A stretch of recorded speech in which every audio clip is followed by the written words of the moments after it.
Okay, now that I got the volume on. Hi, Raven. Welcome back. This should be the last video. So it might be a shorter live today. But anytime during the live, you are welcome to ask questions or just chat. And also, you can give me input on what we should do next. I do think we're gonna do a car next. We could do this beetle bug I see here.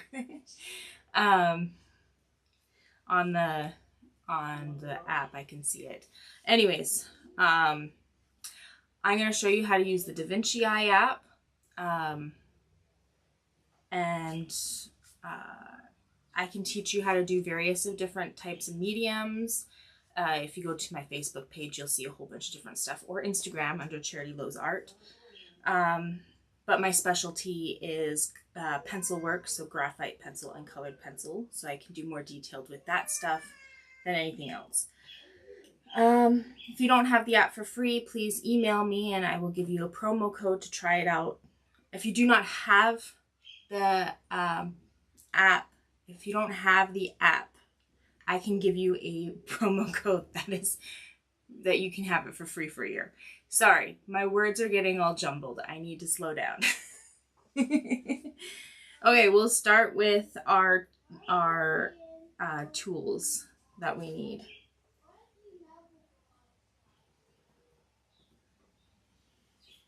So I'm using watercolor paper on the watercolor paper on the more gradient textured side. You can get chalk pastel paper for this, but I don't have it, so I'm just making do with that. You want something that has a lot of texture so that the soft pastel can stick to the paper. And then you're gonna want some pastel bricks. I store them in rice to keep them fairly clean so it's easy to see what's what. Pastel pencils for those finer details. A brush to add just a little bit of a certain color onto things. A blending stump. You might want one of those little one of the sandpapers that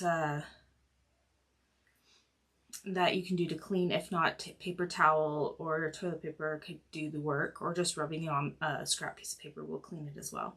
I just find the sandpaper is more effective, but I don't have any right now. I'm waiting for some more. A handheld pencil sharpener, because electric pencil sharpeners will chew through your chalk pastel pencils. We have a knead eraser for some big areas and also to prevent really sharp lines that we don't want. So good for making gradient, like making things blend a little bit better even when you're erasing. I have a mono eraser for fine details, which is a mechanical eraser. It's one of my favorite things. I have a larger one. It's not a mono eraser, but it's the same concept, just a thicker, it's a thicker eraser. And then I have a electric eraser. So this gives nice, clean, sharp lines.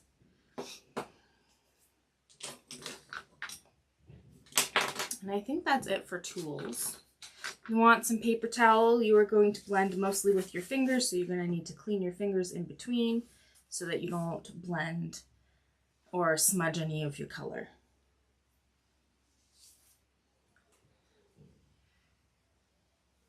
Okay, now a little tidbit about the app.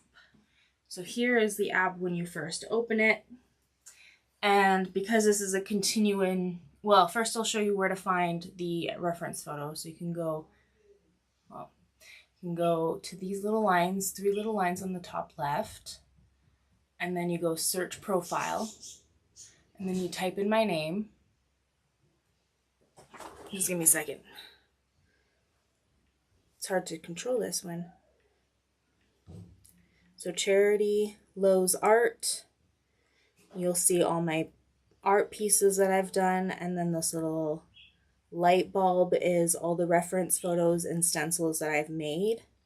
But here is the reference photo right here that we're working on. There's also other reference photos on there from previous lives if you want to do those as well. Okay, this is a continuation, so we're going to go to projects. This automatically happens for every project you do. And you go find the project you want. I mean, not the project you want, and you just click on it, and it will pop right up.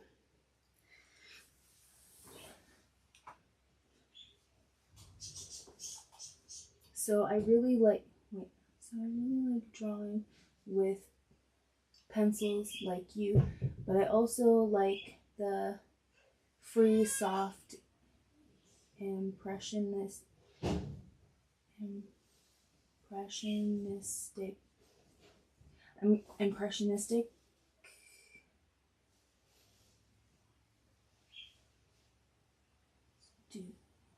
and the pastel soft ones.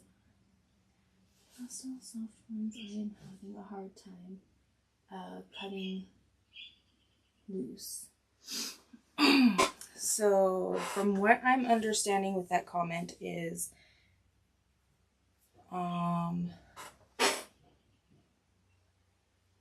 you really want to learn pastel and you don't know how to not. I don't know. I'm sorry. I'm having a hard time with that one. Okay, so this is AR mode. What it does is it locks the image. Here, I'm going to show you. It locks the image in place because of this scribbly thing that you make on your own. This is called an anchor. So even if you move your drawing, which I can't do because there's a camera that's on the surface, or your phone, it will stay in place.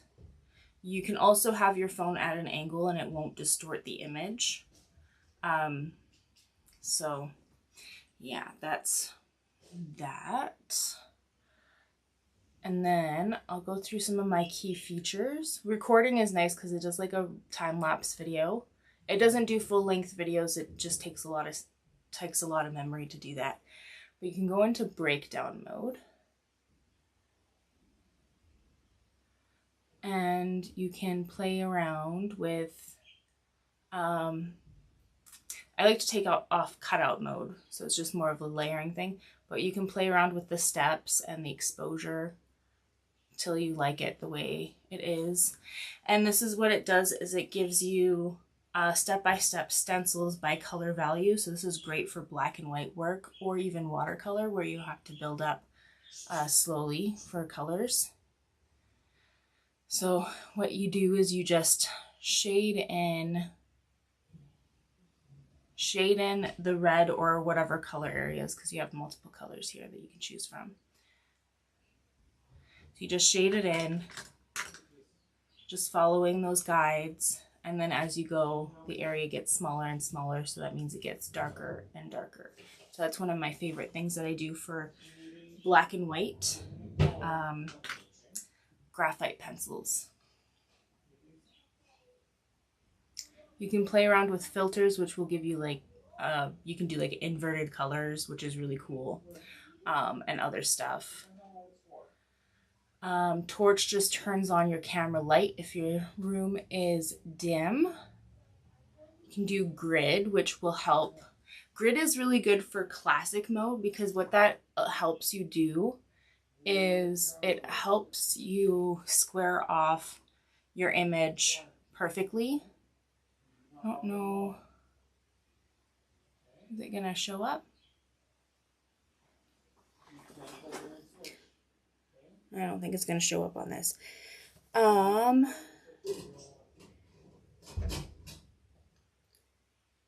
Anyways, so you just make sure all the corners of your drawing surface is perfectly lined up by like the little squares that you'll see in classic mode. So we can turn. Strobe is also one of my other favorites. So I just turn up the opacity to the fullest, and this will give me a,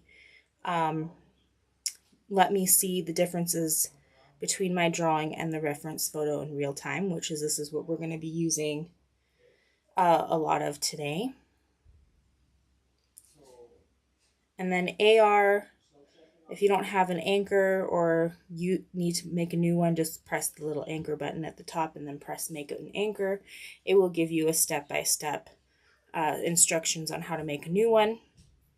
I recommend making something the size of like a bank card or larger, if you can. The bigger the project, the larger the anchor should be. It just makes it easier for the camera to pick up. So there we go. Oh, accidentally. Come on. Oh, what's happening? What's going on? It's glitched out on me. That's weird. Okay, you could always press the reverse button to get rid of, to fix any mistakes that you have done like that. Another thing that I'm going to go through is the move button. Let me just turn off the strobe for a second. You can, well, let's change the opacity here for a second. You can place the image and see how the layout's going to look before you even draw. And then you press the move button again to lock it in place. But if you don't want that, there's always the reverse button to fix things.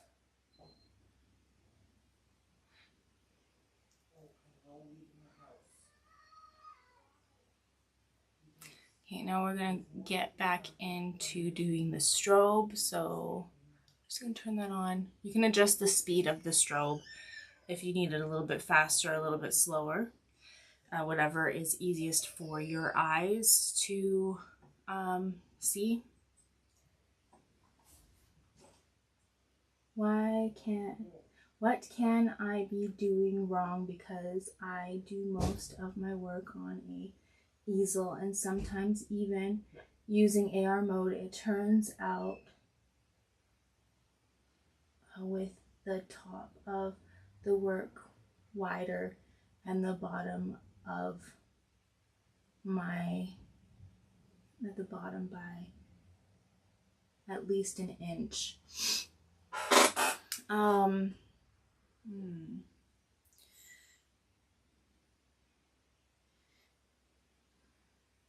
You said you're using AR. One thing that I can think of, and that I think could be an issue, is that you didn't have your anchor made parallel to the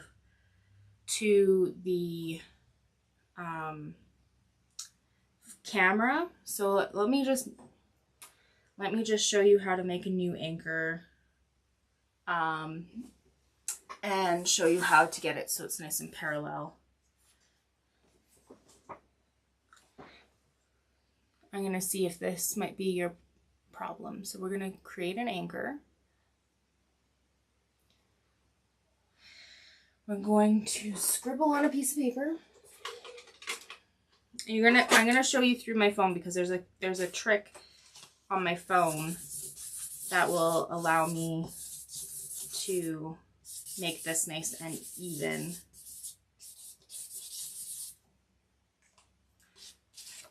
So when it's time to take a picture, I'm gonna go into my leveling app here.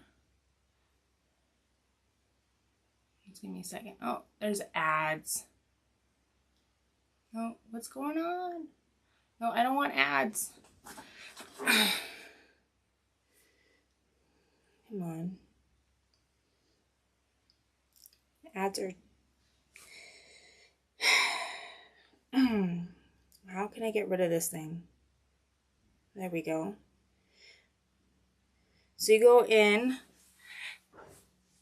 to a leveling app and make sure it's as level as you possibly can get, so that will make it parallel to the camera. Because if you take a picture of the anchor a little bit off, it will distort it. So we can go back, because that was really close. I did that earlier today. It was just leveling my phone. So now we can take a picture. Then also you want to try to make it nice and straight. Take a picture. I normally would go closer to the anchor when I'm taking it, trying to fill up the entire page, which also will help you line it up better too for this, if it's straight or crooked, because you can line it up to the edges. But I already placed this and I don't want to move it again. So then you crop it. You can see it's a little bit crooked. So yeah, go closer to when you take the picture. And then you measure it. I'm gonna put like 3. I know you should do it. You should measure the piece. I'm just trying to get through this faster.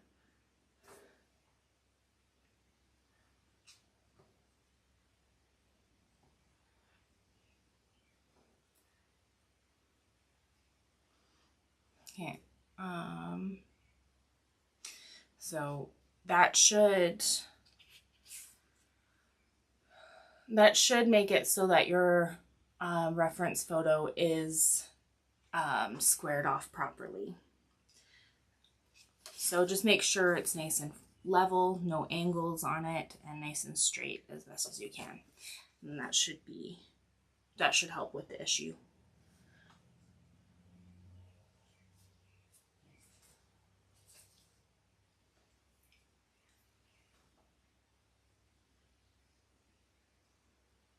Hopefully that helps. If not, I would contact Sam and see if there's anything that he can do to help, because that's the only thing I can think of that's might be causing the issue.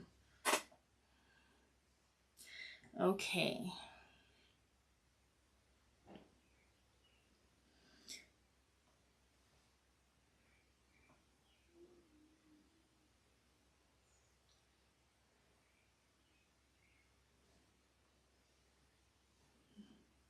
Being the director at the same time.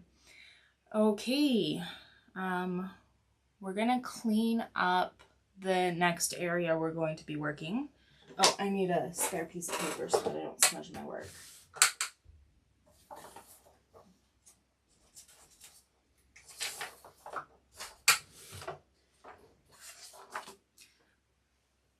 So first I'm going to trace the outline of the branch and the bud.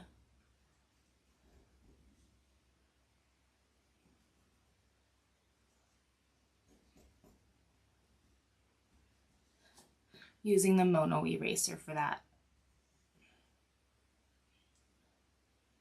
It's not perfectly lined up. That's okay. It doesn't need to be perfect because nobody's going to know. Nobody's going to know that it's not perfect.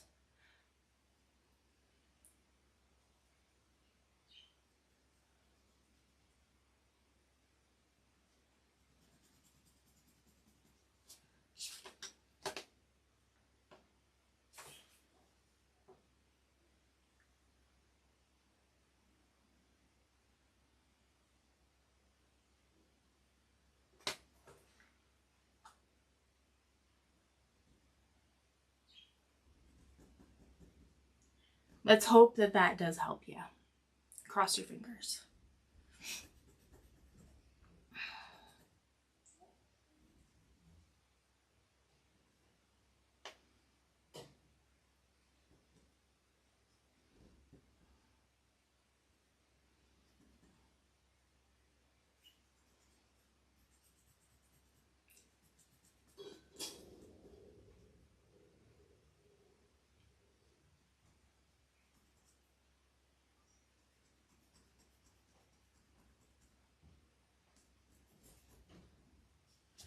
And then we're going to take that bigger eraser and just clean up the rest of the inside here.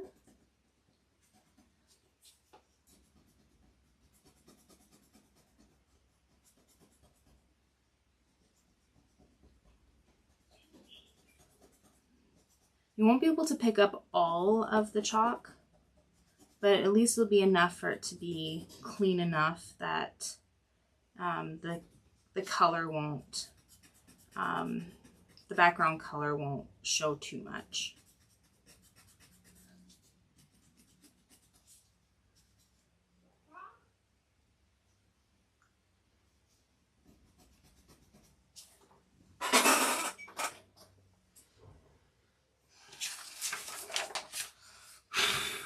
Okay, so I just blew that off because I don't want to use my big brush. I'm going to take the little brush to kind of clean off the little pieces that are stuck, but I don't want to go all over the place. I just want to go in the place that I erased and then blowing it off. If you use like a big brush like I normally use for my graphite pieces, it'll just smudge it. Get some smudged lines, and that's not okay.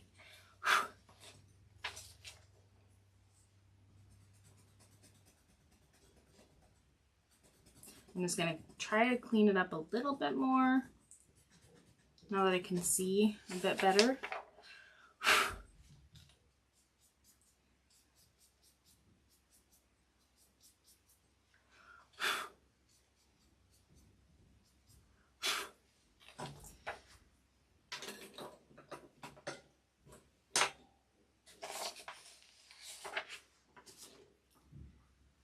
Okay. Brown.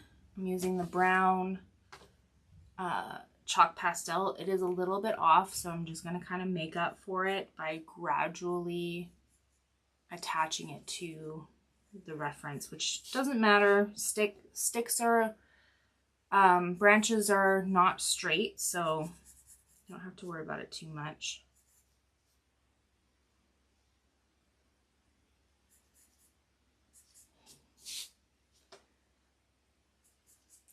I'm just kind of going over the outline first, just lightly.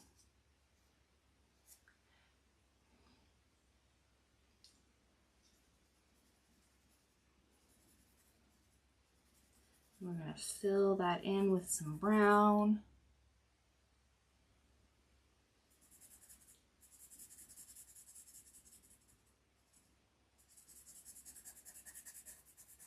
Just trying to get all that shadowed area filled in, and a little bit on the other side, just not the whole thing. And then we're going to take some yellow for the highlighted area. We don't need a lot, just a little bit. And also it looks like there's a little bit of red that's popping through too, like it's a red orange. So I'm going to add a little bit of red.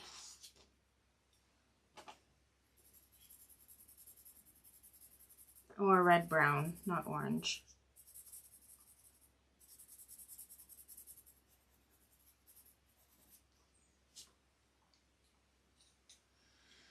And then a little bit of black.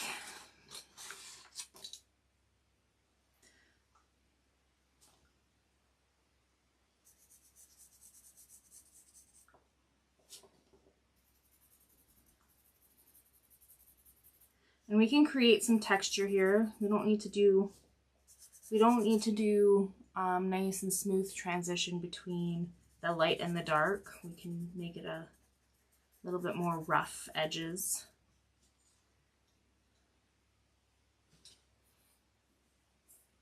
I'm going to take the small blending stump and I'm just going to kind of do small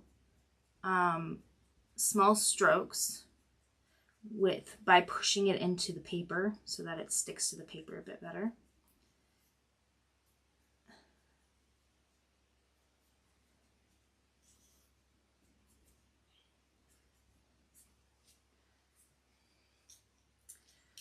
Now there's little white marks on this branch, and let's see if it is all over. There's not a lot of little white marks on some of it, but we're going to take the electric eraser and we're just going to tap.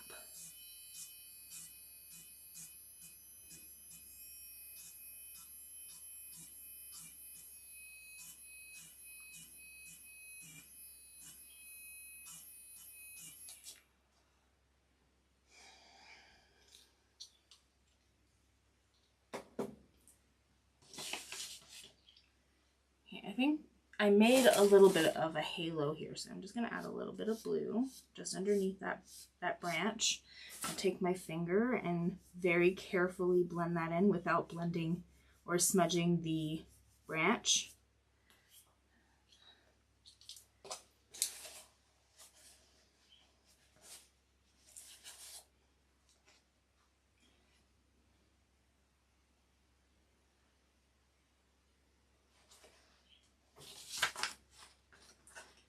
I'm going to work on that flower bud that we were working on last time. Just getting that little thing that it's like growing out of. What is it called? I don't know terminology for plants. We're using a little bit of orange.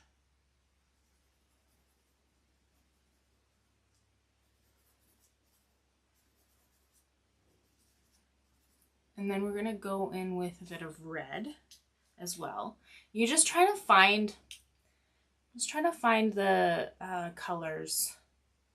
Just see, like draw in the main color that it is, and then you can add a few like a few secondary tones to, or hues to get it to the right or very close to being the right color.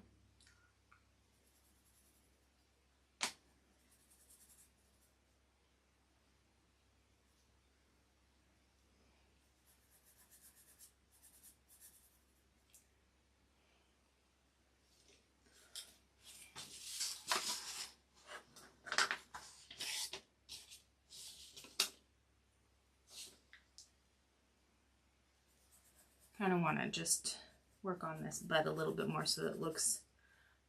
I'm just making up stuff right now for when it comes to placement because it is a little unaligned, and I want to try to get it to look proper. So I'm just playing around with this area only because I already started it the other day and I'm finishing it today, so I need to try to blend it into the rest.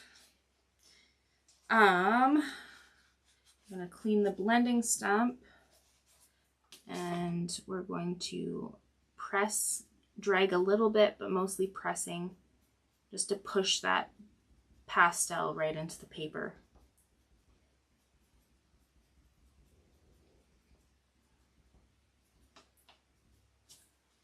And then I'm going to take a little bit of brown to get some of those shadows.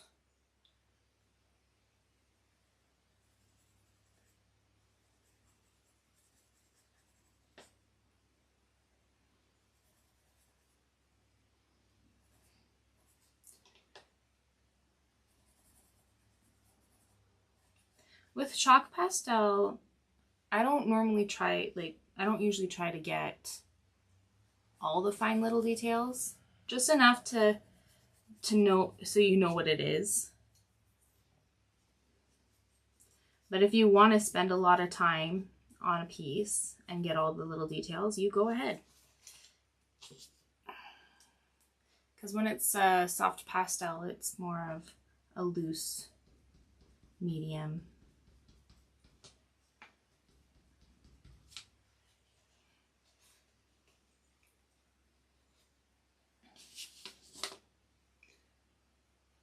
I did also accidentally pick up too much of the blue again, so I'm going to add a little bit of that blue underneath that bud.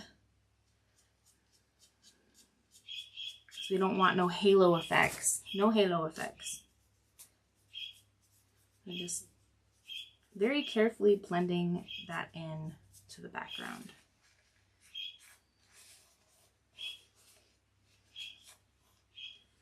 You hear my birds in the background?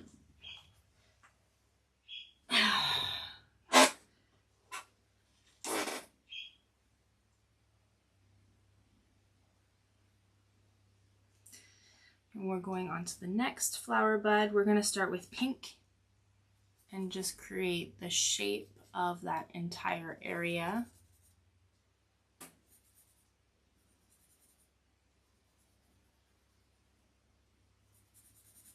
fill it all the way in. We don't need to add too much on this layer. We're going to add some more to it to make some depth, some 3D effect here. So we're just getting the base color down first, and then we're going to build it up.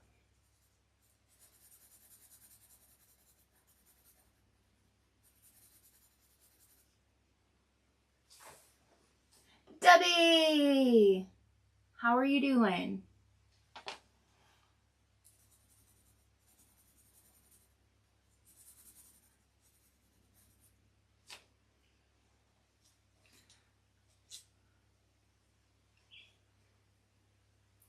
And I'm going to take some red.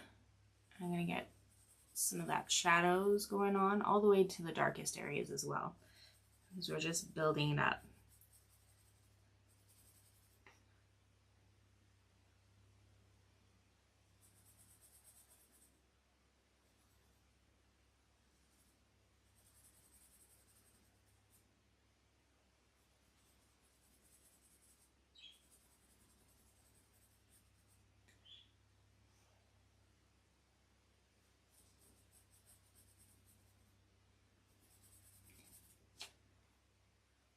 I think I'm going to add ever so slightly some black in that really dark shadow over here.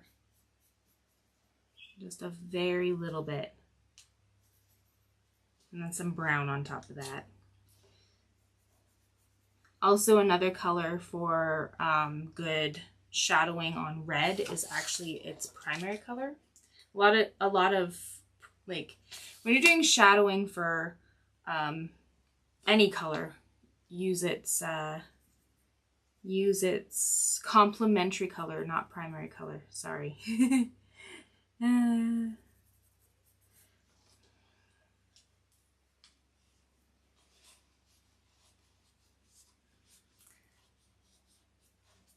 then cleaning off the blending stump and just pushing into the paper and dragging.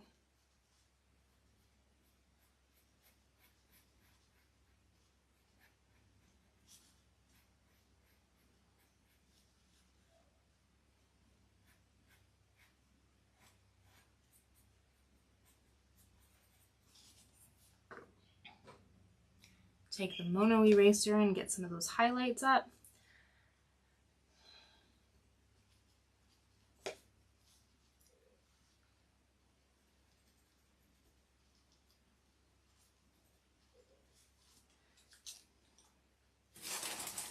I'm going to take that pink that we used in the last video to add a little bit on top of what we did so that it matches the background a bit better.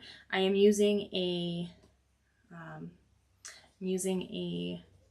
paintbrush to kind of pick that up on there, and then we're going to just dab it on top to kind of get some of that color so it looks like it's part of the same tree that's in the very background here.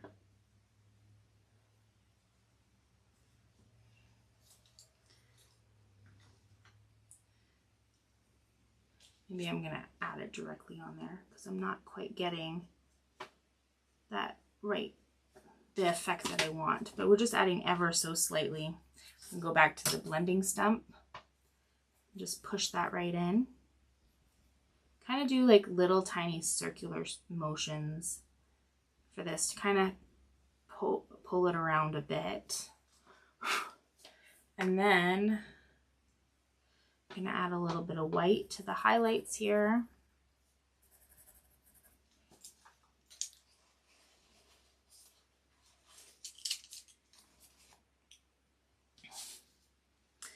And then the next little part is yellow. So we're going to take our yellow chalk pastel pencil and just fill that in.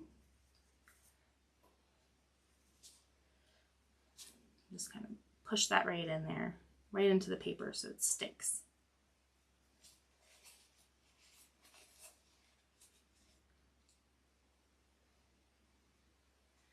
And the next part is mostly orange. So we're going to fill in the entire area with orange and then add some brown on top of that.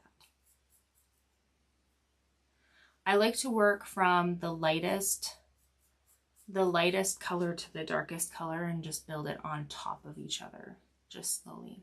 But with chalk pastel, it's very forgiving. So you can erase most of it if you need to. And that would be plenty enough to cover over top with a different color.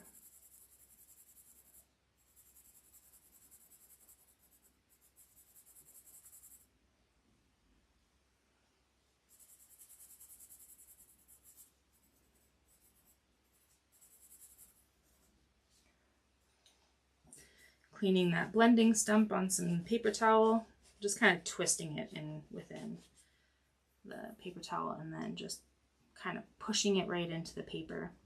I'm just doing small little strokes and just really pushing it in there so it sticks. We want it to stick.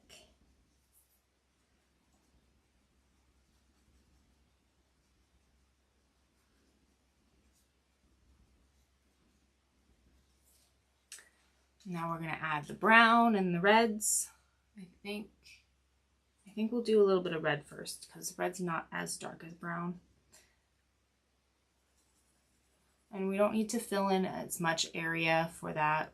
Try to keep in the areas that you see that color, the color red. Leaving the orange visible. You can color the red, like put the red in the brown areas too, like the really dark brown areas. And then we're going to use some brown.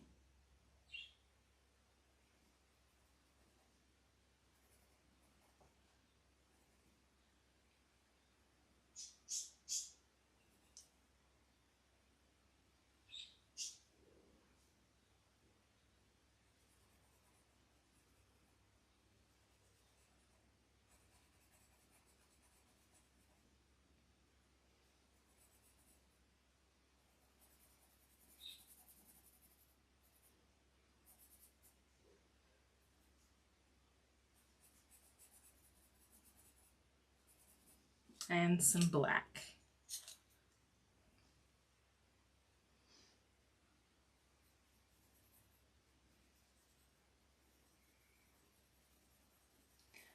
I'm doing little tiny tight circular motions for this part.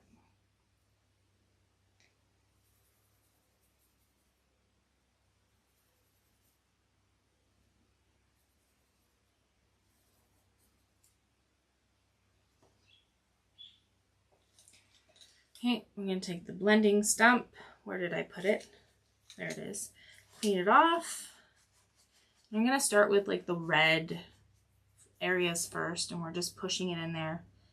Maybe dragging it just ever so slightly, but not too much. Like really tiny dragging.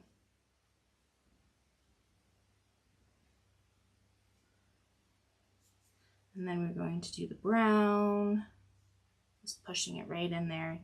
Tiny little strokes, tiny little dragging, and then the black.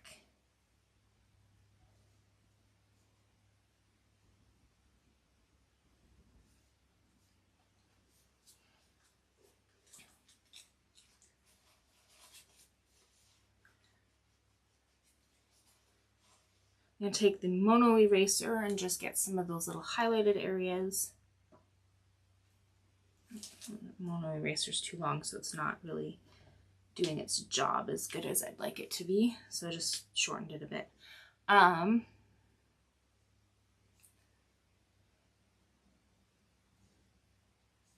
So yeah, let's just get some of those highlights here, even some of the highlights that is in the yellow as well. Okay.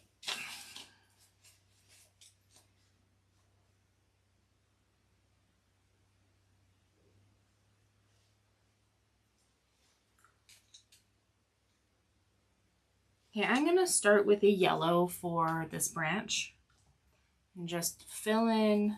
I'm just filling in mostly the right side of the branch because that's where the sun's hitting it.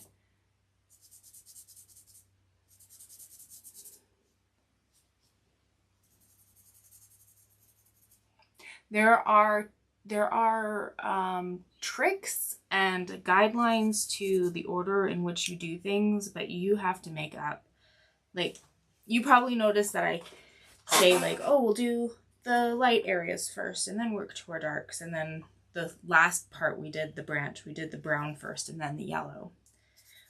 So you have to think, you still have to have your mind engaged to think, what's going to be the easiest way to recreate this? But there are guidelines to help with you choose what you're going to do next, but you can always break the rules. There's no rules to art.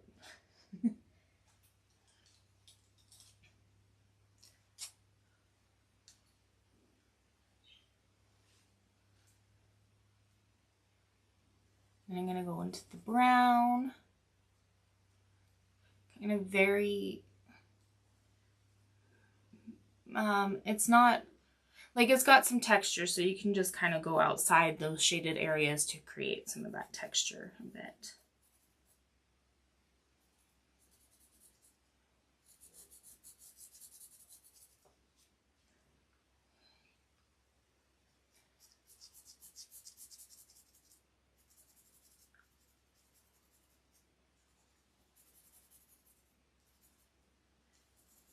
So it's not like a perfectly, there's no perfect lines here.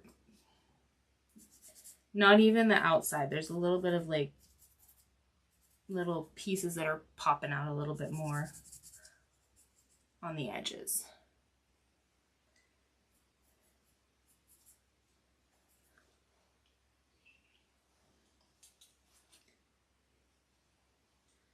Okay, now I'm going to take the black.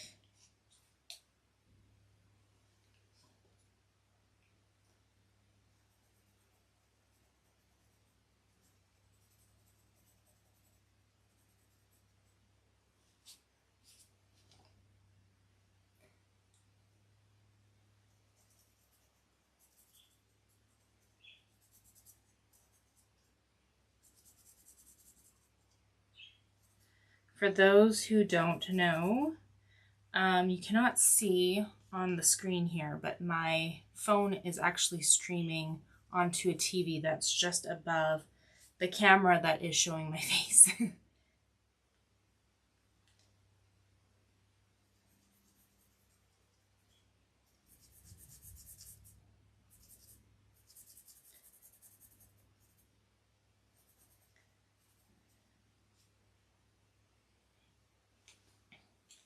Then we're going to clean that blending stump again. Actually, I think I might add a little bit of red,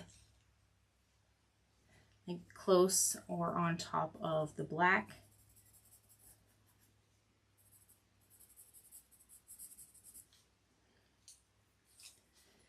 And then we're just going to push and drag ever so slightly, just the tiniest little dragging motion.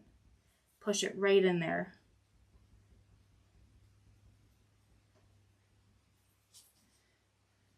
I started with the dark, so I have to remember to clean it when I get into the light. So that's why going from light to dark is a good idea. But I broke the rules. The so-called rules. I'm cleaning it off, and then I'm going to start working on the lighter area.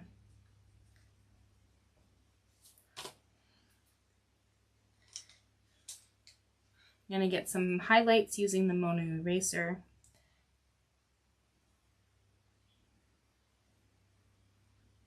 And also some of the texture that you can see from the highlights and the shadows touching each other.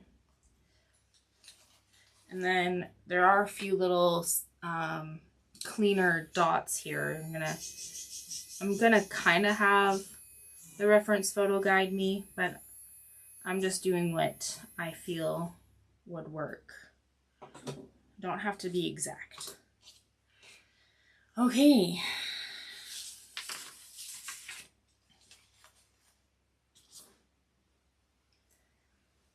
Let's see what's next on the other side here. So there's some blurry pieces. And then we have one really clear part in the top right corner. So I don't think we need to zoom in too close to this, but I am going to turn off strobe for a moment.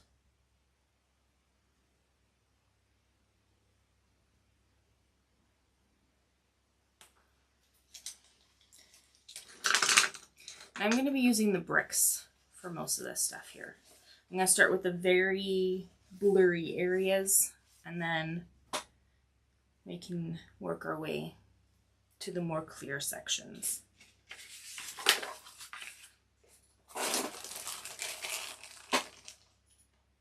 And just see what colors I can find. I've got like a light brown, kind of like a yellow brown, so we can get the yellow out. Actually, I think this one's right. It's kind of like a tan color. We got that pink that's poking through a little bit, and black. Or we got dark brown too. Pick up the black. You can kind of see that. I'm just scanning the whole piece here and just seeing what are the main colors that I'm going to be using.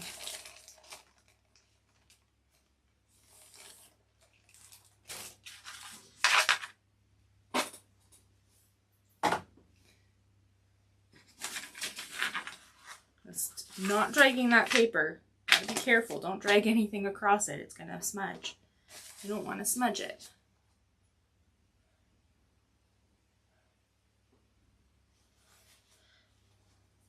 Okay, I'm going to start with the lightest color again. And we're going to trace. I'm going to turn the opacity to like closer to 50-50. And we're going to trace the shape, very loosely trace the shape of the branch.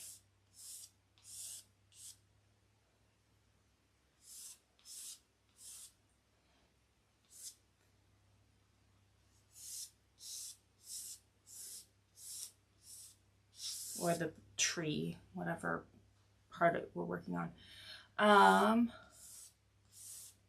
There we go.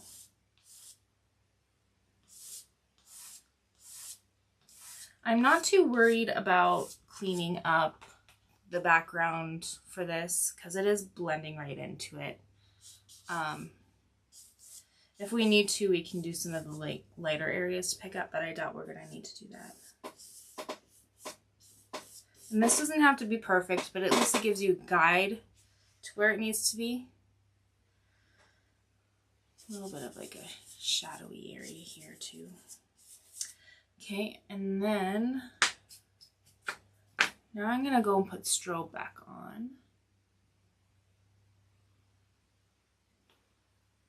So this is the mid brown.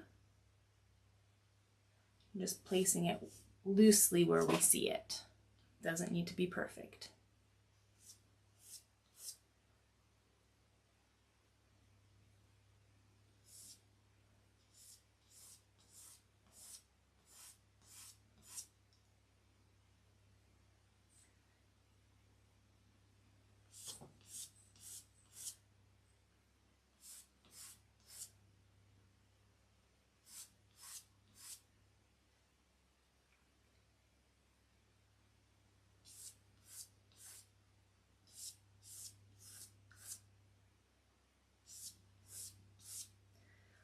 And then we got the darker brown.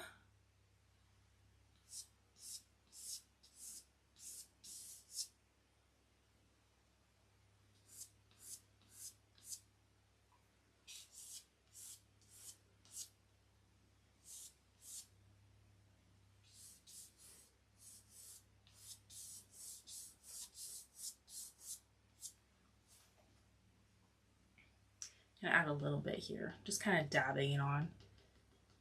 It's very blurry right there, so you can barely see it.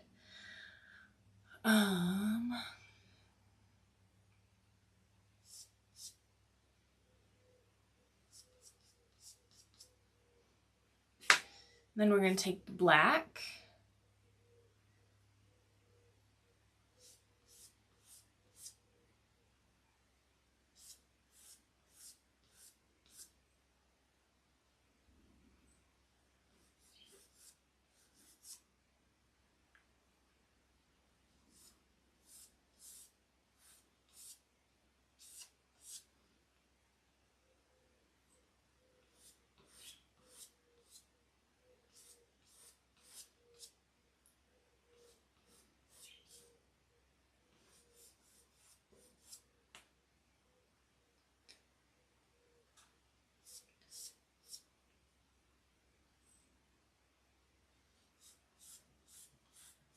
I'm going to add a little bit of that pink because there are some blossoms that are on this.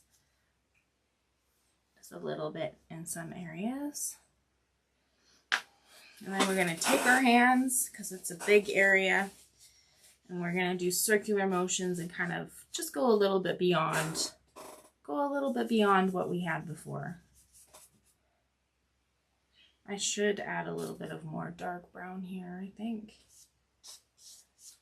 And then just use your finger. You can go beyond what we drew on there. It's all good. It can all mix in together, all blend together.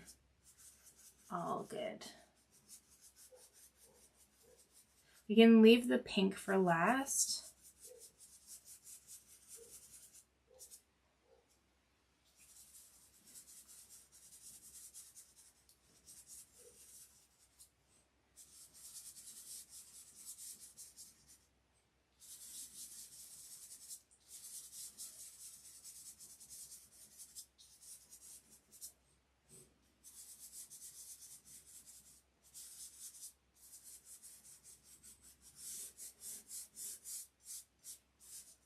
Okay, now I'm just going to drag along the edges of that area we blended, just along the edges.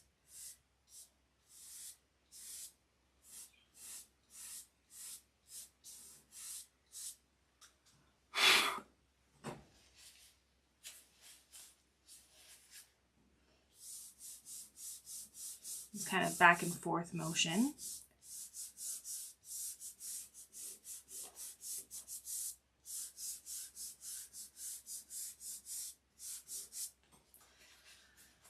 And then clean your fingers, and then you can blend in the areas with the little flowers. There we go.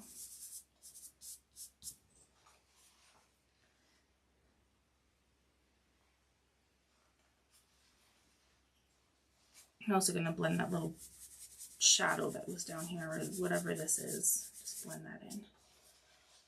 Okay. We can move on to the next section. Let's just blow off some of the extra here first.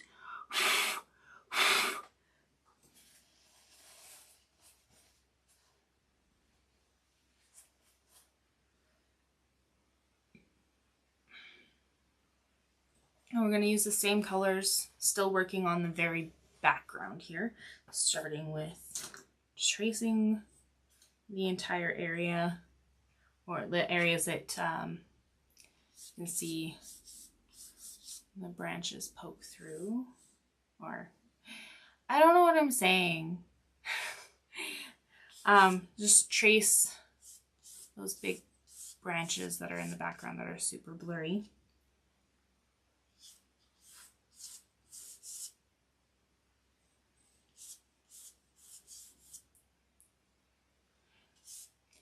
You can actually see that branch kind of starting to connect to the rest of it, that random shadowy area.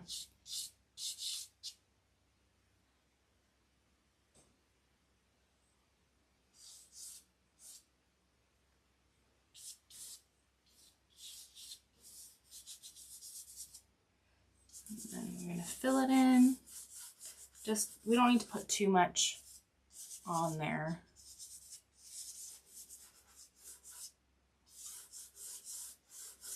And then we're going to start building up the colors. So we got the medium brown here. And just loosely putting that in the general areas in which you see those colors.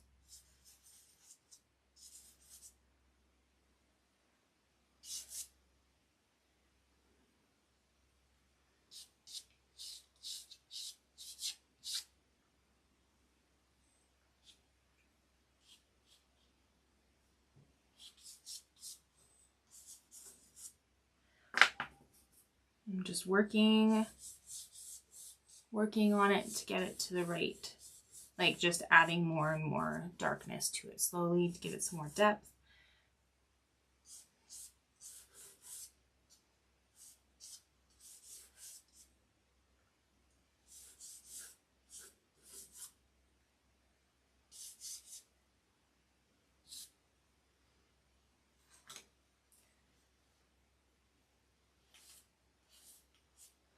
then now we're going to add some black.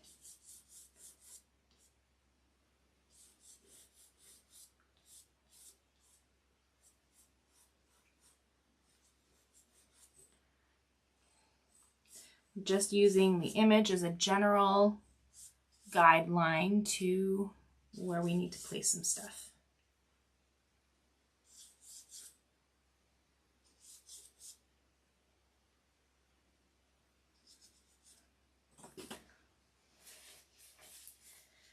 And cleaning my hands with the paper towel. And then we're gonna I'm gonna actually push those little smaller sections, just drag it back and forth first.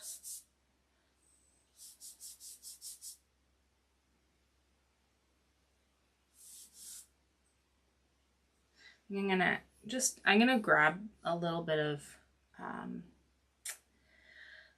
brown on my finger here, and I'm just gonna drag it across here, just pull it across.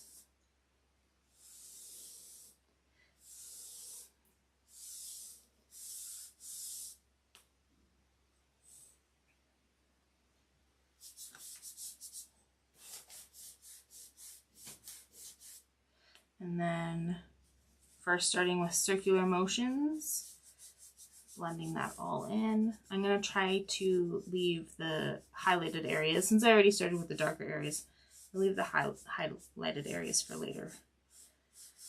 And then clean my finger off again, and then blend the rest.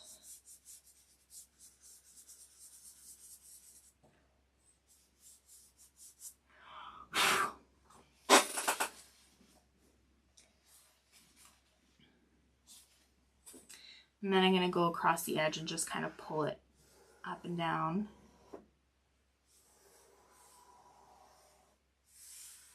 Just following the shapes.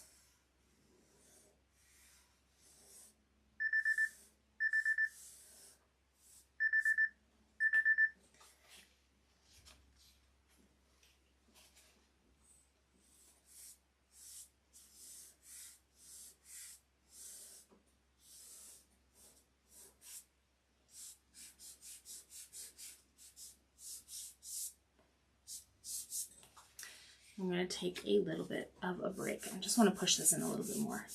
It's kind of bothering me, this little section we did earlier. I'm just going to fix that up. It had too much texture from the paper, so I needed to push that into the paper a bit more. That's what I was doing. Okay, it is time for a break. So I'll be back.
Hello, I'm back. I got my iced tea. I did not boil it. Do you like my cup? This is a good time to ask some questions or just chat with me.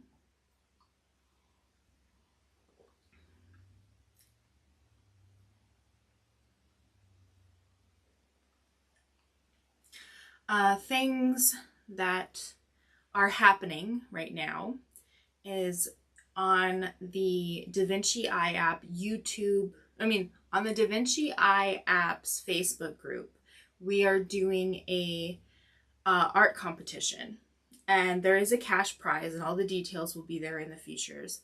But please, I need more people to be in the competition. So far, we only have one person who submitted. And you have until the end of next month to submit your piece. What you enter is totally up to you. Just keep it clean because this is going to be posted in public where there is possible kids watching. So, yeah, just keep it PG.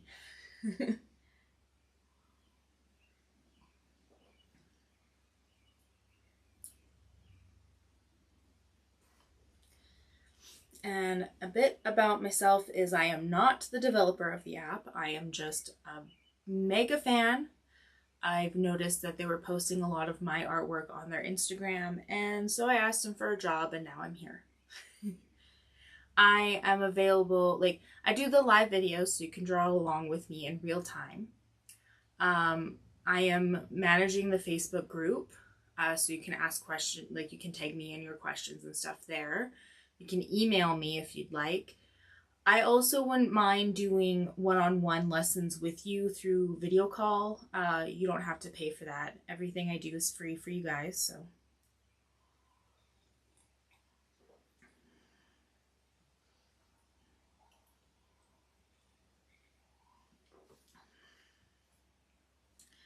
Anyways, what I want to do for these videos is I want to do, like the live videos, is I want to have a section where I can have a playlist or like a slideshow of other people's artwork that they've done with the Vinci Eye App. I don't care if it's artwork you've done with me, or older artwork, newer artwork, whatever. Just I want them to be sent to me so we can have like a little slideshow during this video in some parts.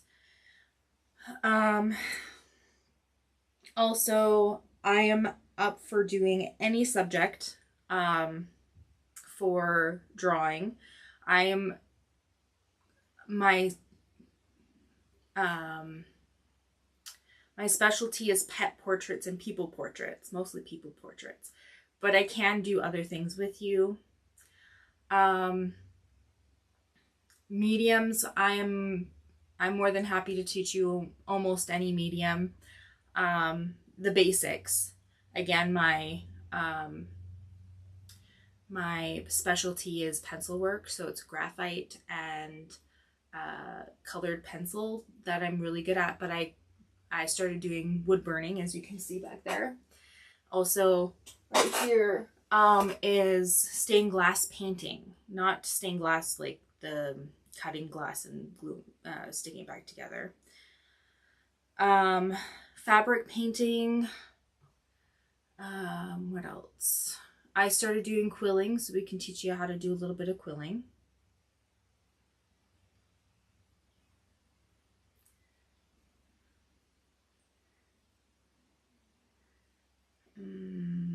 I am planning on doing a bigger project myself, which I haven't done before, which is mosaic, tile mosaic. I have a table that I want to cover in it, so I don't know if I could do that in a live video, but I'm gonna try to make it an instructional video for YouTube that you can watch at any time.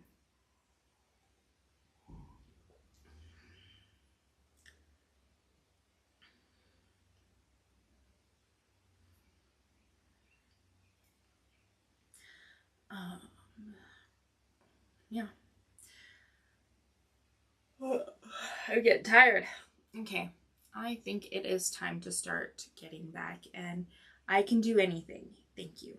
I'm going to do a car in the next video, if this one gets done today.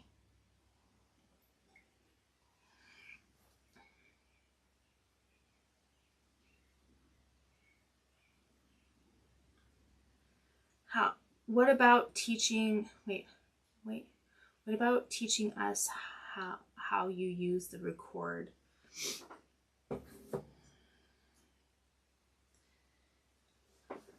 So what you do is just go into record, press the record button, and start recording. And then if you exit out to the main page, it will save it. It won't continue recording it. Or,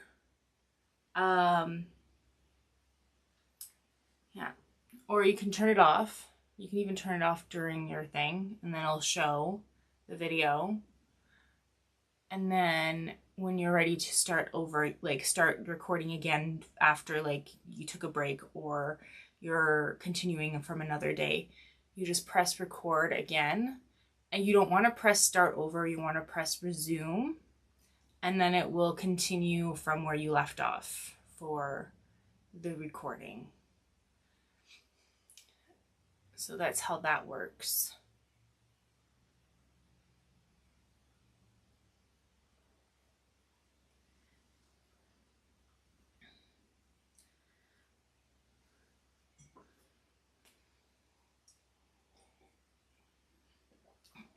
Another thing I can do in these live videos is I do have an Android phone, so I can do a live video with an Android phone with the app. I do have an iPad, so I can teach you how to set up the iPad as well. And then I also, if you guys want me to, I can do go through the mural maker if we want to do something bigger, and that's fine by me too.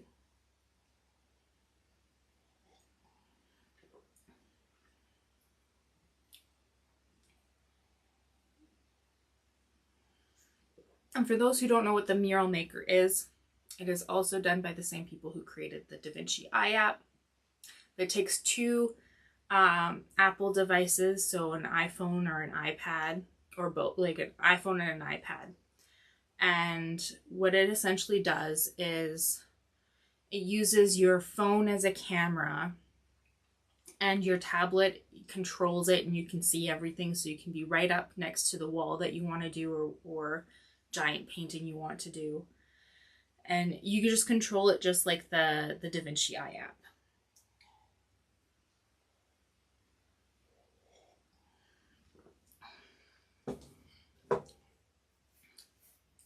So large, I don't know if I can really show this to you right now. Let's just see. Large drawings, I just, I lift up my camera all the way, or not my camera, but my phone up as high as it needs to be. I know that makes it, like, it gets a little bit tricky because you're trying to control it up here. So that's when Mural Maker comes in handy. But if you don't want the Mural Maker, you just have it up as high as you can. And then stream it onto your TV, which, I don't know if I can show you where the TV is. I have the TV just above the camera here. But you can use a smart TV or a Chromecaster and just cast your phone onto it so you can see the entire drawing surface. That's what I do for my large pieces that are not quite mural sizes. Like I go up to 18 by 24 inches with large drawings just with the setup I have here on my desk.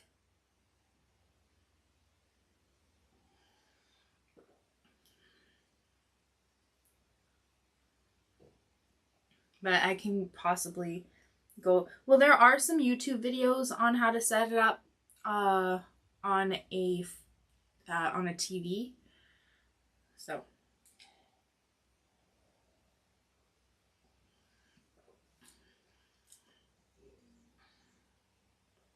think I have one that I did a long time ago, and then Sam's got one up too as well for how to set up your Da Vinci Eye with the TV.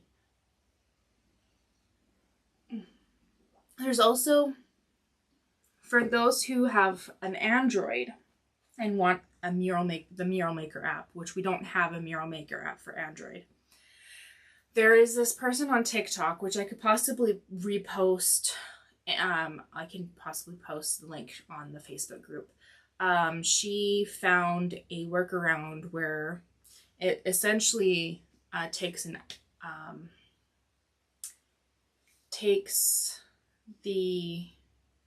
essentially does the exact same thing as I'm doing with the TV, but you stream your phone or tablet onto another phone or tablet, and you can control it. You can control it through that one that you're holding. It's interesting. You need to watch the video. I will post that. I'm going to write a note to say post that in the Facebook group.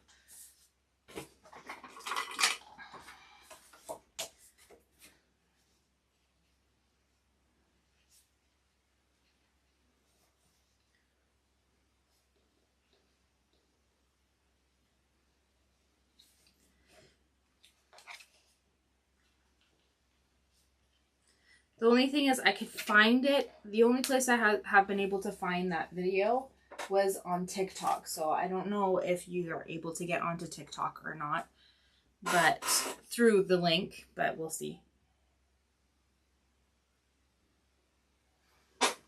Okay. I finished my iced tea. Let's get back to work. YouTube's awesome. I've been learning a lot of new things on that too when I've been doing new crafts.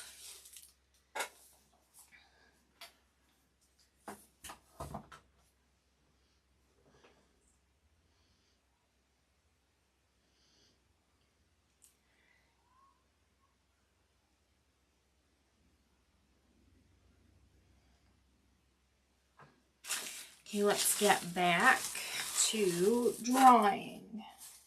I'm really hoping to get this done today.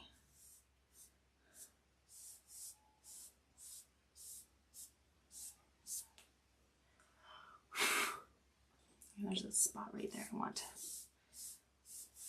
I'm going to just try to push this in more and make it more solid looking without white pieces poking through.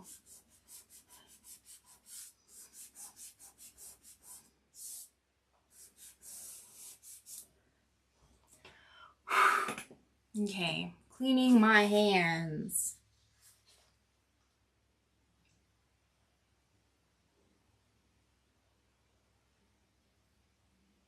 It's easier than it sounds, right? Yeah, it's easier than it sounds.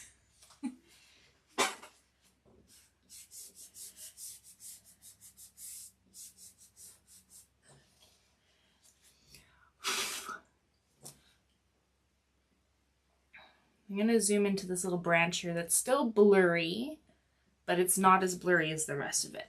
So I'm going to take the Mono eraser.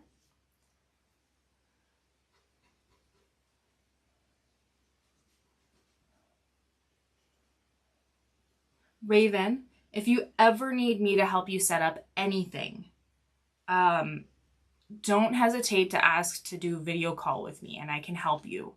It's not a problem at all for me whatsoever.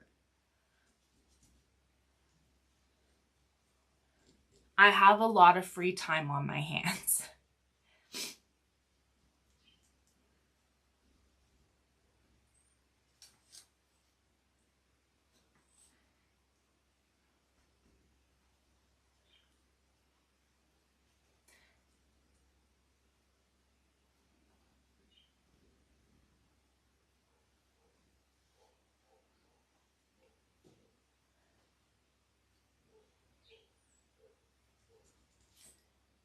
We're just cleaning up the area, just tracing the basic shape of this section here.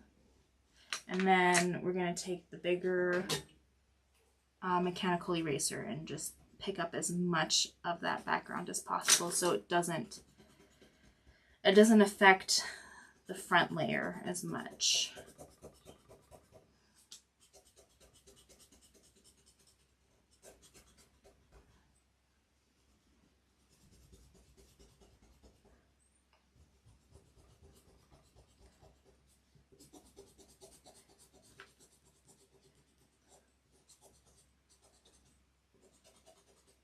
Okay, blow it off.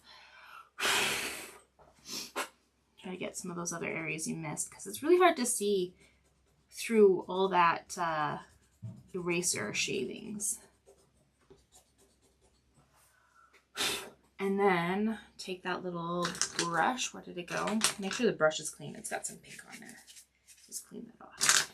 And then just wipe away only on the white areas so that it's easier to blow it away later. Like, yeah.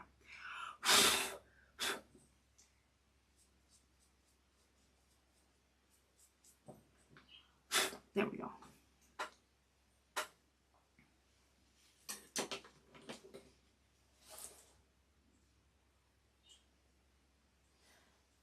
I still don't use the strobe like you do, but I will.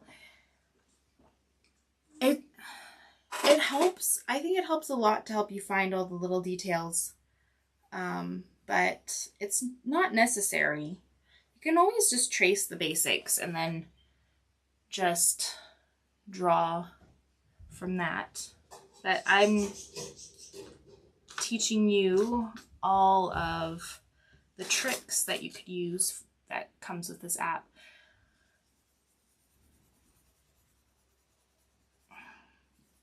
So I'm using pink to just add to where like the little flower buds are. Blossom. They're not quite blossoms. And it's very loose. There's not a lot of detail. I'm going to add a little bit of that pink to kind of match the rest of it. So just put a few little dots on there of that other pink. I'm going to use some yellow.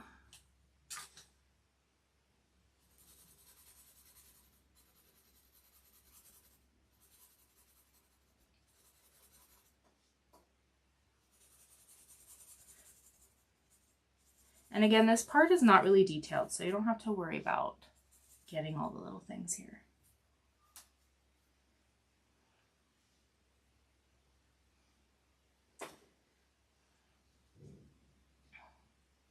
I think I might add a little bit of peach to the highlighted areas on this, which I haven't used on anything else so far, but I think I will because I kind of see it.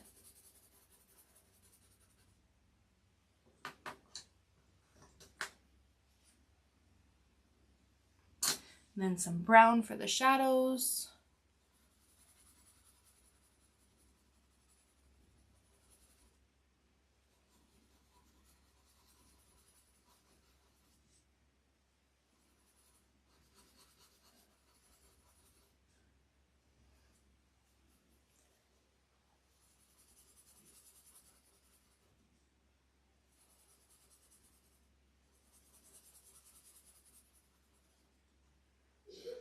And a little bit of black for those really dark sections.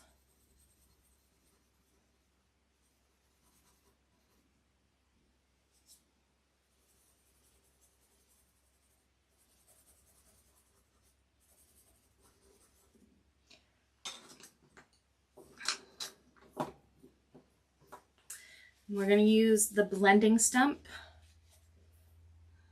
And we're going to do circular motions, trying to keep in the general area that we put the colors in.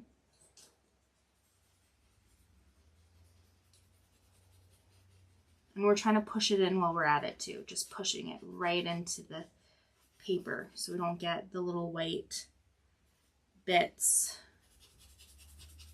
poking through.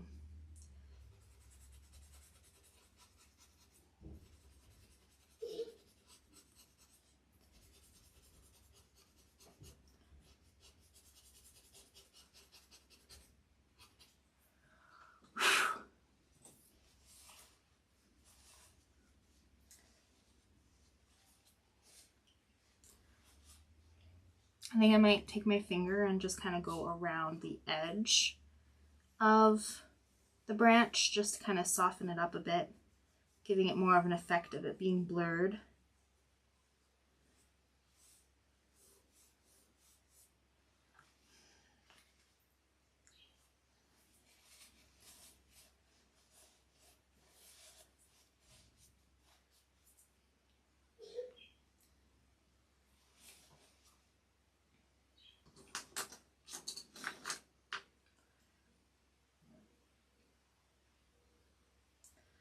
Okay, we're going in with pink. Get some of those areas that I see, that I think I see as pink.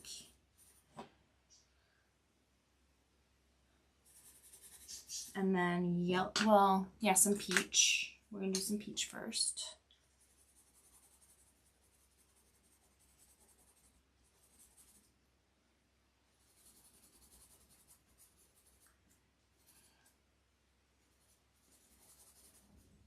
And some yellow.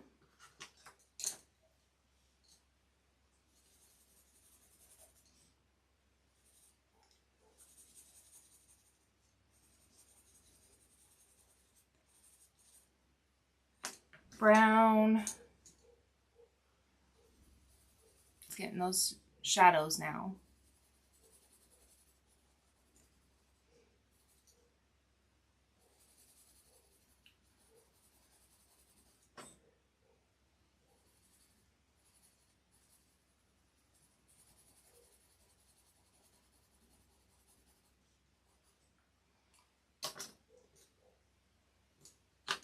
And a bit of black.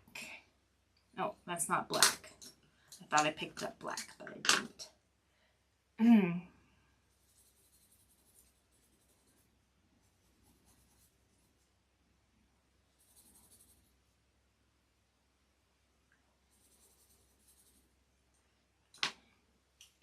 Taking that blending stump, making sure it's nice and clean. I'm going to start with the light areas, circular motions, and really pushing it into the paper. Fill it in those little gaps.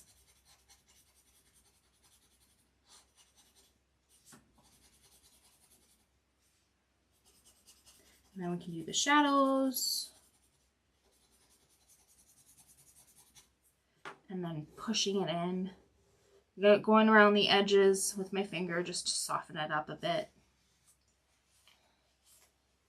I think I might take the knead eraser and put in a bit of a highlighted blurry thing between the two branches here. There's a little blurry line. It's not very sharp. Just to kind of separate those two. And now it's time for the last little bit. Let's just move these pastels over.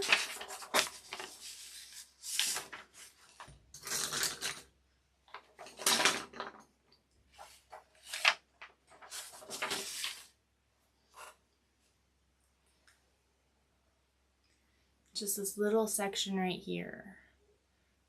The two little blossoms. Well, 1.5. We're going to take the mono eraser. We're going to clean up the area that we're going to work in. I think that's all right. And this is a sharp, clean, in focus section. So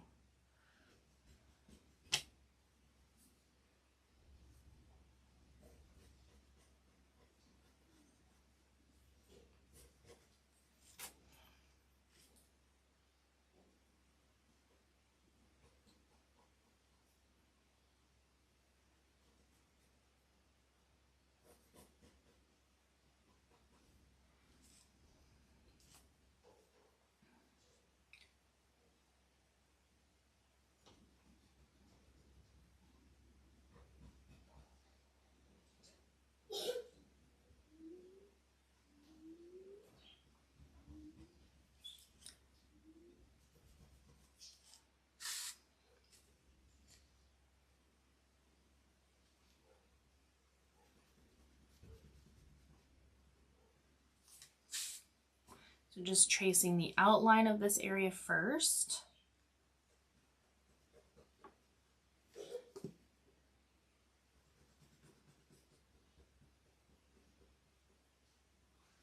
And then going in with a larger mechanical eraser, I'm gonna erase the entire inside. I think I need to change my eraser. Yeah. Let me see, do I have any more? Let me see, where is it? Yeah, I have more. I have plenty more. The eraser got too small, so it kept on pushing back in when I got some new stuff. It's all good.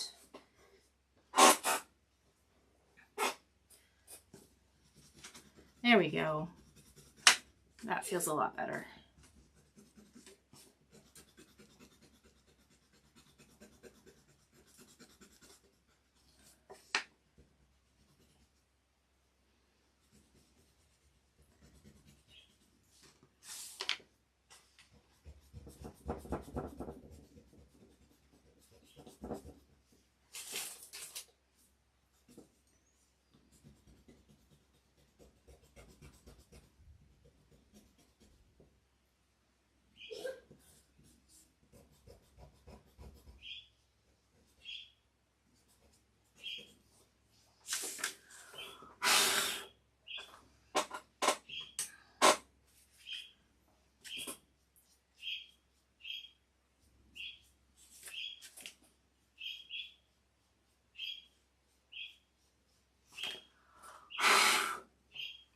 Using the brush to kind of loosen up those little eraser shavings.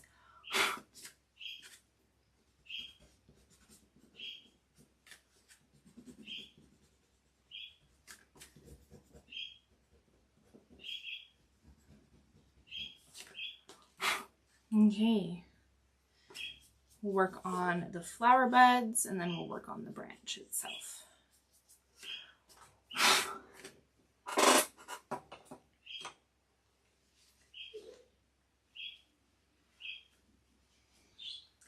So first thing we're going to do is we're going to use some pink.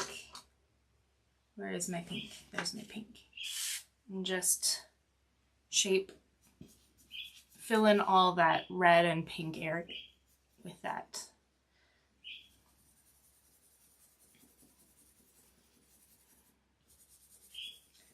We'll do the basic shapes and then the details. I'm going to do the other one too while I'm at it.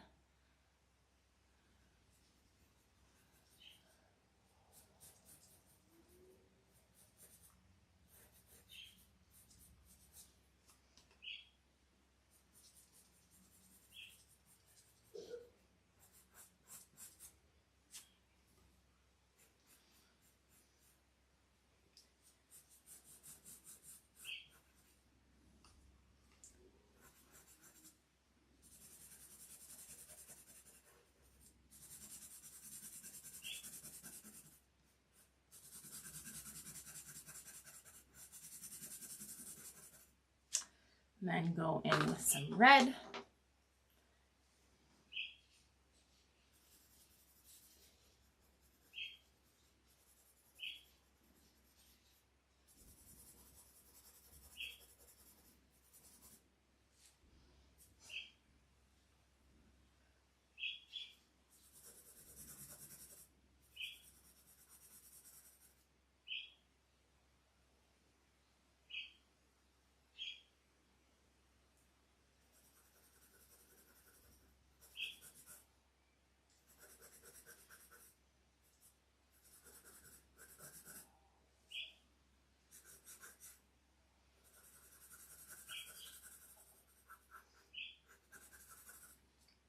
I'm also going to go ahead and add that pink that is kind of all over the drawing. Just kind of make it look like it's part of the drawing instead of its own thing. If that makes any sense. I don't know if I make sense sometimes. Okay, I'm going to blend that in. I'm using my pinky for this.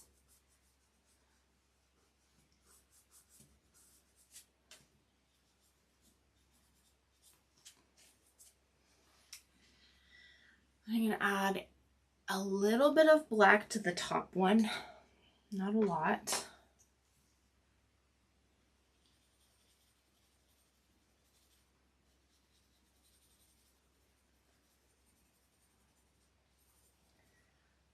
And I don't really think there's any black on the bottom one, but it is needing to have some of that color picked up because it's really dark on my drawing.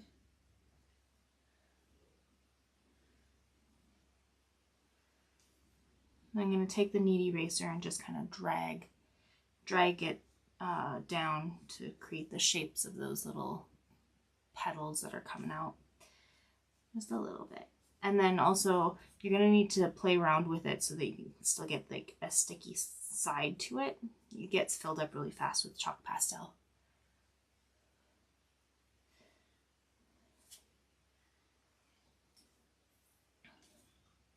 Okay, using the blending stump, just to kind of reshape some of those things there. I don't know. I say I don't know when I don't know words to describe what I'm doing.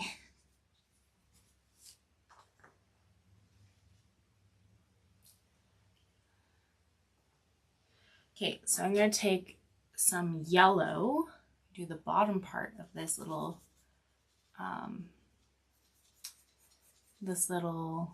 blossom here, just filling it all in. There is a tiny bit of yellow on the bottom of, or like, yeah, the bottom of this one too, which actually looks like the top from the angle.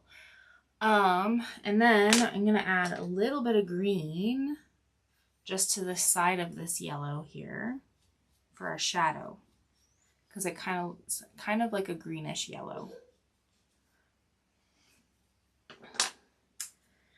Clean the blending stump and just tiny little strokes, pushing it into the paper and dragging ever so slightly. Same with the others one here.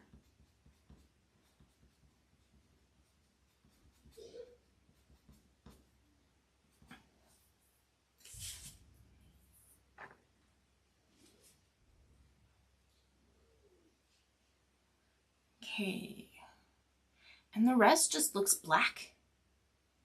I don't really see any other color. Yeah, let's just go straight for black for the rest.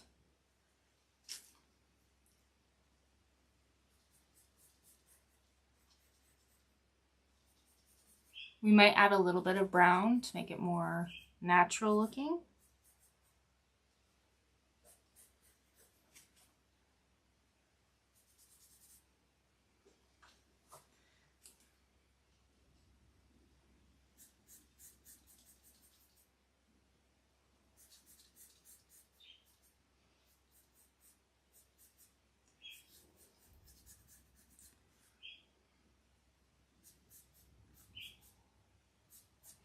There's also just this, after I'm done doing this, I want to show you another thing with the app that may be useful to you as well that you probably don't know about.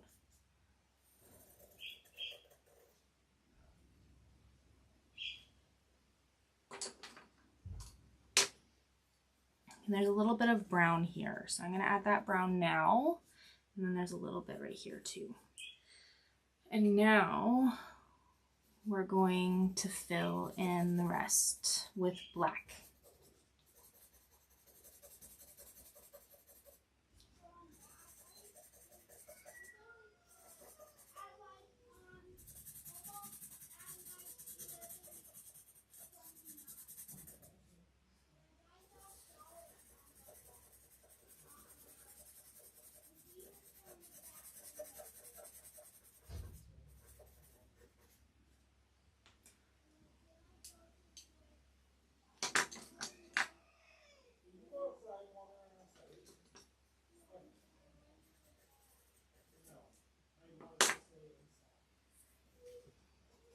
Okay, and we're just gonna push that in. I think I'm gonna do the small little strokes that I've been doing throughout this drawing, and then yeah, just really push that into the paper because we want to try to fill in those little white areas.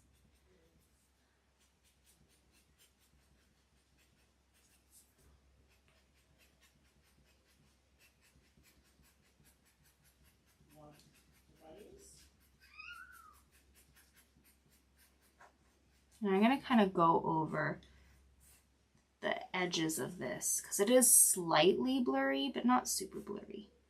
Just, there we go.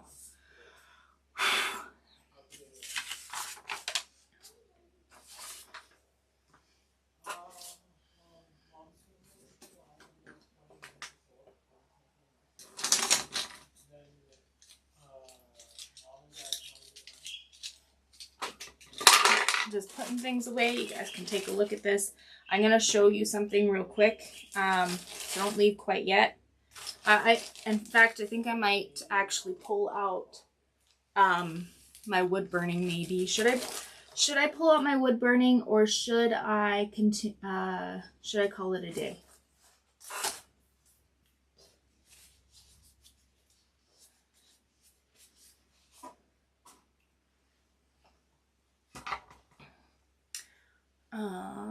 I'm trying to think what I should sign it with, because I think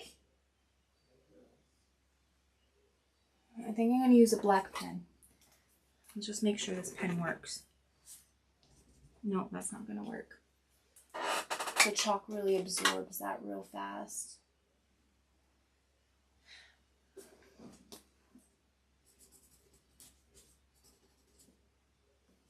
That's not a very good signature, but it's got to do. Okay, for sealing it, you're going to need to do this outside. You're going to want to take something like this to spray it.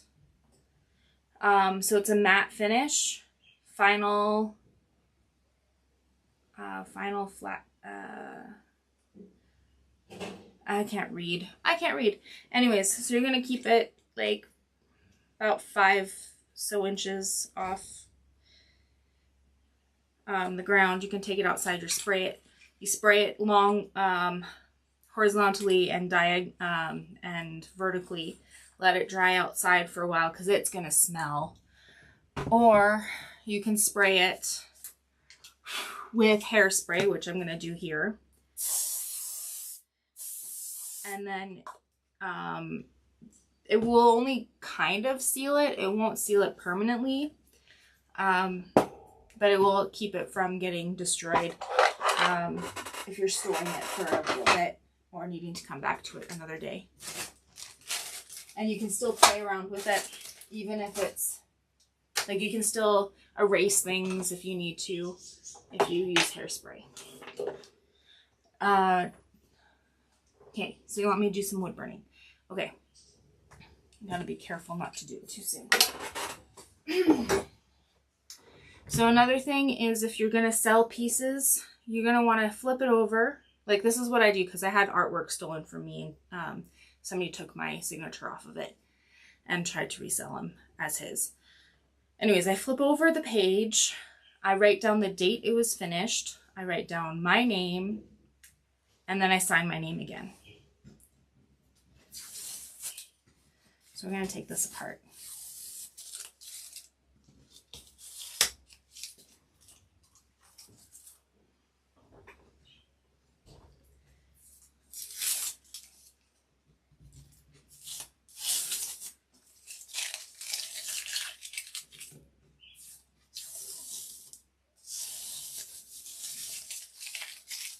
So I haven't done any, like, I've already done the tracing for the wood burning, so I'm literally just burning. I'm not using any strobe feature or anything like that.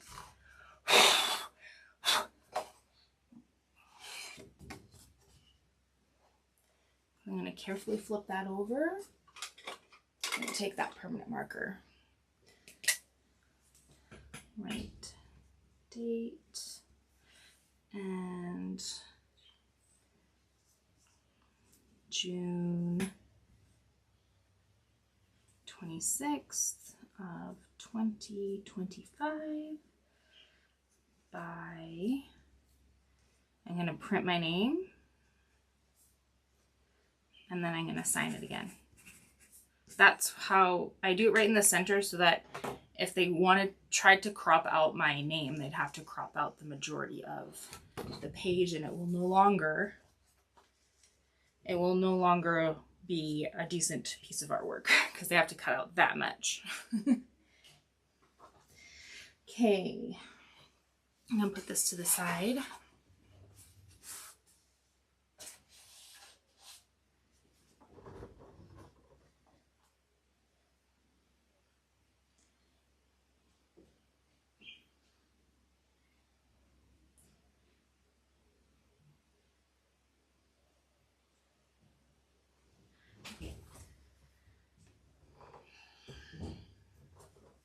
Sorry, it's going to take a minute to have it all warmed up and ready to go.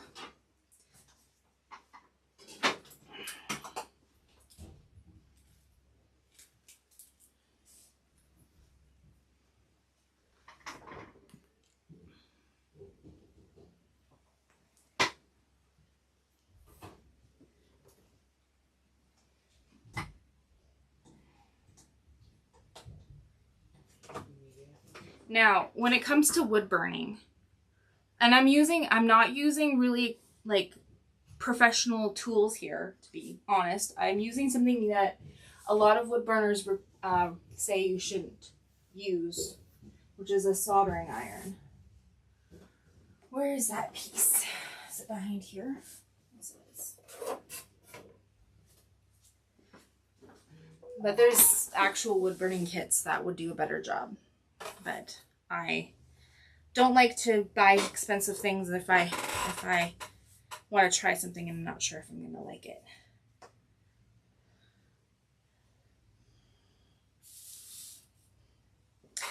A thing that you should have, although you won't be able to hear me if I have it on, where is it? Is a mask. Where is it? Where's my mask? It's a mask that filters out toxic fumes because not all wood is safe to breathe in the fumes from. In fact, it's not good to breathe in anything other than oxygen. Where is it? Anyways, I'm not going to wear it just so you guys can hear me. So I did the tracing of the image before. So I'm just following the lines that I traced. It's not quite hot enough yet. Maybe I have time to find that mask. Where the heck did I put it? Oh, there it is. So this is what I would put on to keep me from breathing in the fumes.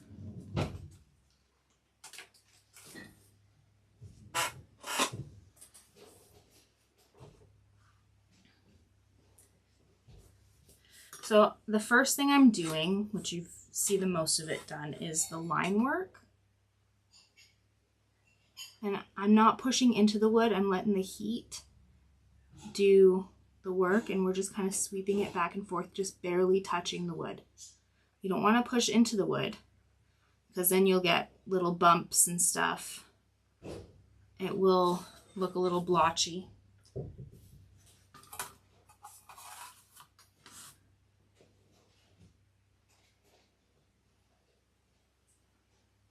Just take your time. This is a very slow process.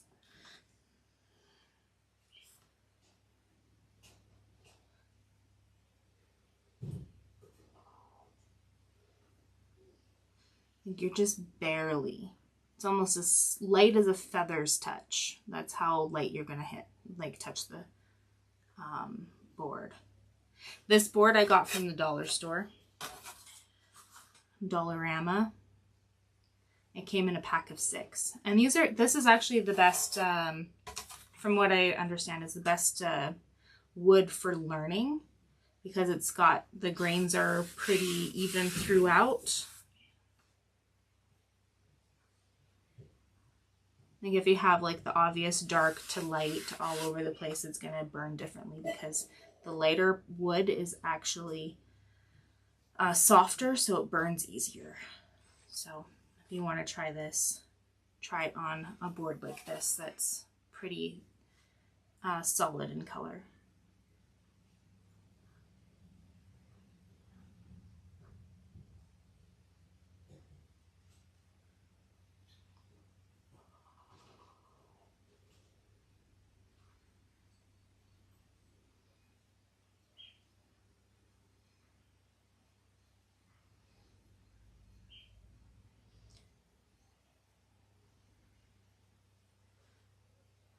I am just freehanding these little veins of the leaves.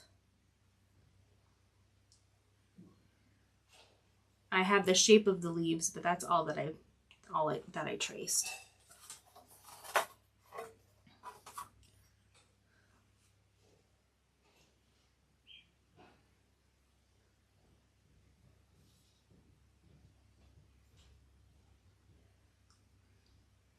So there's a high chance of me needing to change the days from Thursdays to Fridays because my husband's going back to school and he has to be there every Thursday from what we understand so far.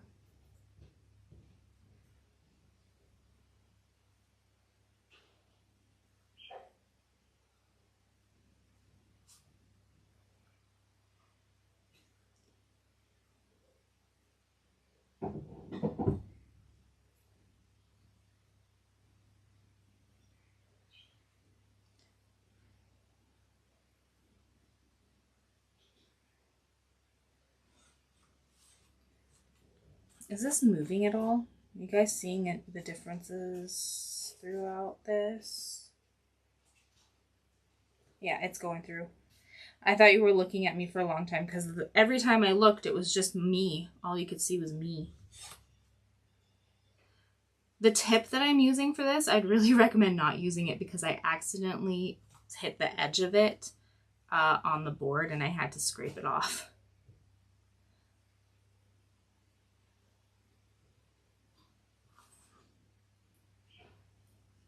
So I made an extra line that I didn't want. So yeah, I should have switched it out, but I want it to look the same throughout, so don't use those tips.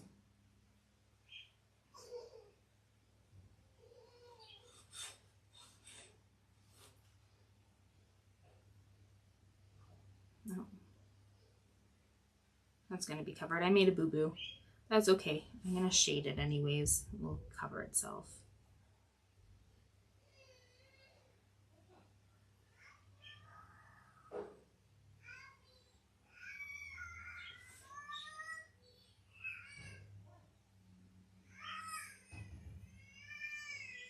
Are you hungry? Are you hungry?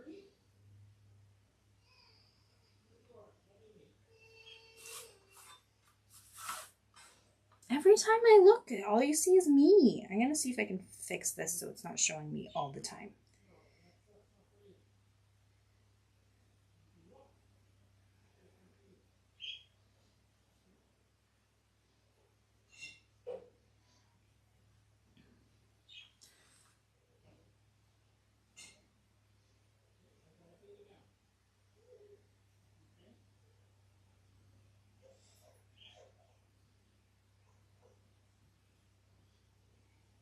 So just nice and slow. Very light pressure. And it will burn for you. If you want it to be darker, then you got to do it for a longer period of time for burning. So we got the line work down. I'm going to pull out, well, I'm going to turn this off so I can change the head of, it cools off fairly quickly, but I'm going to let that cool for a bit, and then I'm going to put this image onto my phone so that I can see the details.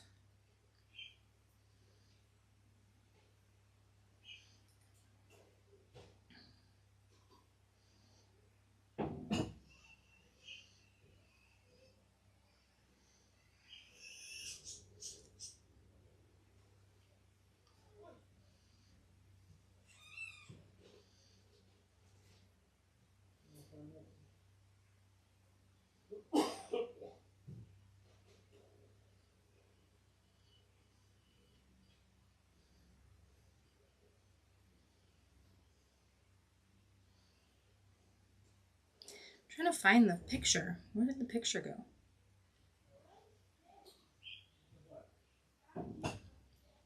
You know what? I think I'm going to wing it. Okay, this is a heat resistant glove.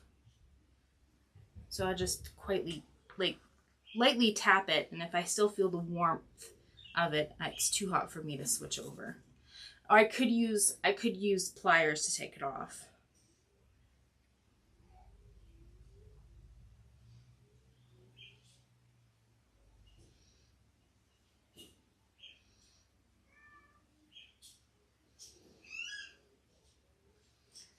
I was wondering what, oh, there it is. It should be right in here. There we go. So I'll show you the image that I'm working with. Right there.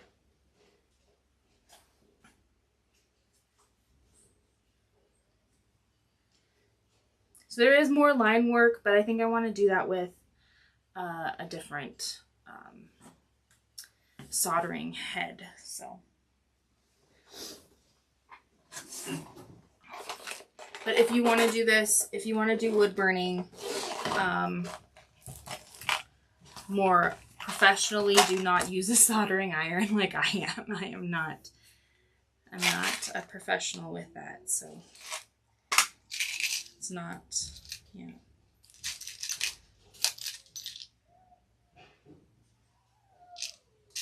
Now I'm just trying to figure out, because I have so many to choose from, and I found out that these ones, the golden ones I have here that are wide, are not ideal because I accidentally pressed the edge.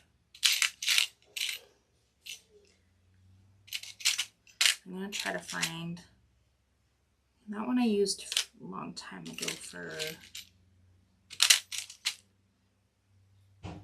no, I think what I'm going to do is there's this little like concaved piece that I found that I kind of want to do for the center.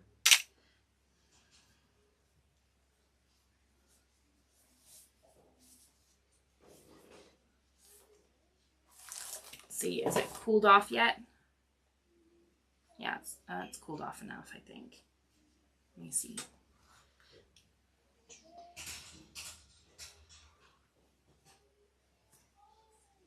I can actually screw that off with my hands. And also this needs to come off. Okay, sorry. I need to screw that back on so I could take the other part off.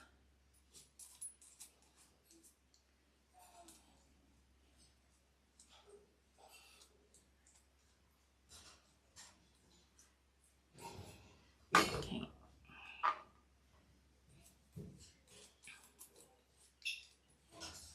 I don't think I'll get a lot of this. Like, it's almost time for me to leave, so I probably won't have time to even start this up again, but I can at least kind of show you how this thing comes apart.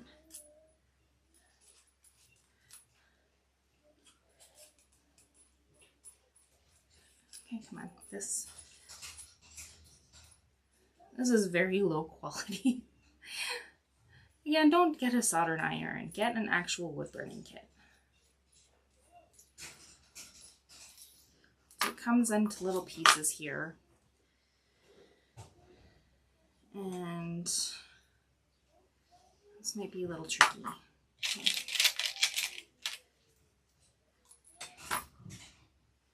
Okay, so we're gonna, this one's cold, so I can actually take off my gloves. We're gonna unscrew this piece and put in the new piece that we want to use.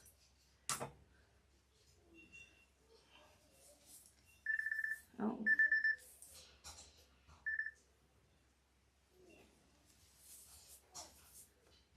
And this is like I'm using this for texturing, so you just put that right in there and screw it right back on. Come on.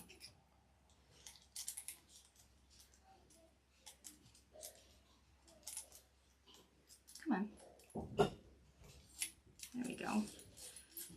And there, you got a new soldering head on for the next time you start working. And what I'm going to do is, like, I'm going to show you here. So there's like it's a concave circle, and what I'm going to do is this is going to be for texturing, and I'm going to just dab it on the center of these flowers here, just kind of lightly press down, and it should get a nice texture. But I need to go. So I gotta say goodbye. So thank you everybody for joining me. For now, as far as I'm aware, we're going to stay on Thursdays for now until my husband's for sure going to school. And then we're probably going to switch, well, yeah, Thursdays for now. And then Friday, as soon as we figure out what his new schedule is going to be like. So, yeah, don't hesitate to reach out to me at any time. I am on the Vinci Eye App's Facebook group. I'm also more than willing to do one-on-one video calls with you if you need a little extra help. No charge for you whatsoever. And if you want to try this app for free for a year, the Vinci Eye App, please email me and I will give you a promo code. But again, thanks for all the support. Thanks for the people who are always here all the time. Especially Raven. Raven's my #1 fan. But yeah, you guys have a wonderful day.